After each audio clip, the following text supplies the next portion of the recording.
ମୁଁ ସର୍ବପ୍ରଥମେ ଆମର ମାନ୍ୟବର ମୁଖ୍ୟମନ୍ତ୍ରୀ ଶ୍ରୀଯୁକ୍ତ ନବୀନ ପଟ୍ଟନାୟକଙ୍କୁ ବହୁତ ବହୁତ କୃତଜ୍ଞତା ଜ୍ଞାପନ କରିବି। ସେ ମୋ ଉପରେ ଆଉ ଥରେ ଭରସା କରିଥିବାରୁ ଆଉ ତାଙ୍କର ଏଇ ଭରସା ଓ ବିଶ୍ୱାସ ନିଶ୍ଚିତ ଭାବରେ ଆମ ବ୍ରଜରାଜନଗରବାସୀ ମୋ ସହିତ ସାହାଯ୍ୟ କରିବେ ଆଉ ଆମେ ଆଗକୁ ନିଶ୍ଚିତ ଭାବରେ ବହୁତ ବଢ଼ିଆ ରେଜଲ୍ଟ କରିବୁ ବୋଲି ମୋର ଆଶା ଅଛି।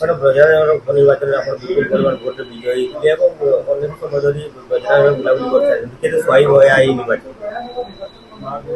ନିଶ୍ଚିତ ଭାବରେ ମୁଁ ତ ଏବେ ବହୁତ ଦିନ ହେଲାଣି ଗାଁ ଗଣ୍ଡା ପ୍ରତ୍ୟେକ ଗାଁ ଗଣ୍ଡା ବୁଲାବୁଲି କରୁଛି। ଲୋକମାନଙ୍କର ନବୀନ ପଟ୍ଟନାୟକ ପ୍ରତି ଆମର ମାନ୍ୟବର ମୁଖ୍ୟମନ୍ତ୍ରୀଙ୍କ ପ୍ରତି ଯଥେଷ୍ଟ ଭରସା ରହିଛି। ଆଉ ଆମର ଯୋଉ ସରକାରୀ ଯୋଜନା ଗୁଡାକ ଲୋକମାନେ ସେଥିରେ ବହୁତ ହି ଖୁସି ଅଛନ୍ତି। ଆଉ ଆମେ ଆଶା କରୁଛୁ ସେଇକୁ ତାକୁ ଆଖି ଆଗରେ ରଖି ଆଶା କରୁଛୁ ଆମେ ବିପୁଳ ପରିମାଣରେ ବିଜୟ ହାସଲ କରିବୁ। ନିଶ୍ଚିତ ଭାବରେ ମାନେ ଆମର ତିନି ପାର୍ଟି ନେତା ଦେଇଛନ୍ତି ମାନେ ନିଶ୍ଚିତ ଭାବରେ ଲଢେଇ ହବ। ଆଉ ସେଥିଲାଗି ଆମେ ବି ପ୍ରସ୍ତୁତ ଅଛୁ, ସେମାନେ ବି ତାଙ୍କ ଆଡୁ ପ୍ରସ୍ତୁତ ନିଶ୍ଚିତ ଭାବରେ ଥିବେ। ବିଜେପିର ସୁରେଶ ବିଜେପି ପ୍ରାର୍ଥୀ ହେଇଛନ୍ତି ଆପଣଙ୍କ ବିପକ୍ଷରେ, କଣ କହିବେ?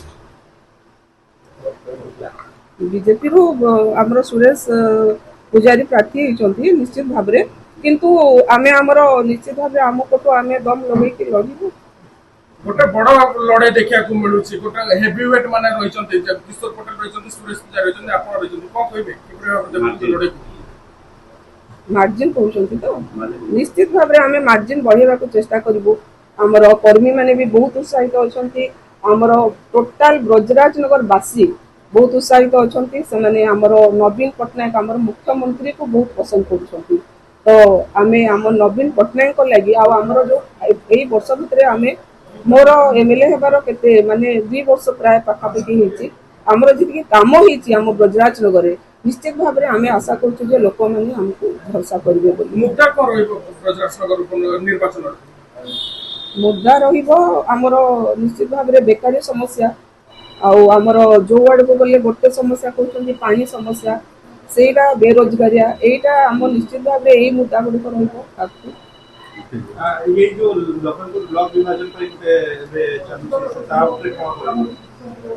ଲଖନପୁର ବ୍ଲକ ବିଭାଜନ ତ ଆପଣମାନେ ବି ଜାଣିଥିବେ। ମୁଁ ଯାଇଥିଲି ପାଣ୍ଡିଆନ ସାରଙ୍କ ପାଖକୁ, ମୁଁ ସେଇଟା ଗୋଟେ ରିଟିନରେ ଦେଇକି ମଧ୍ୟ ଆସିଛି। ସେ ମତେ କହିଥିଲେ ଯେ ଇଲେକ୍ସନ ପରେ ଆମେ ଚେଷ୍ଟା କରିବା ବୋଲି।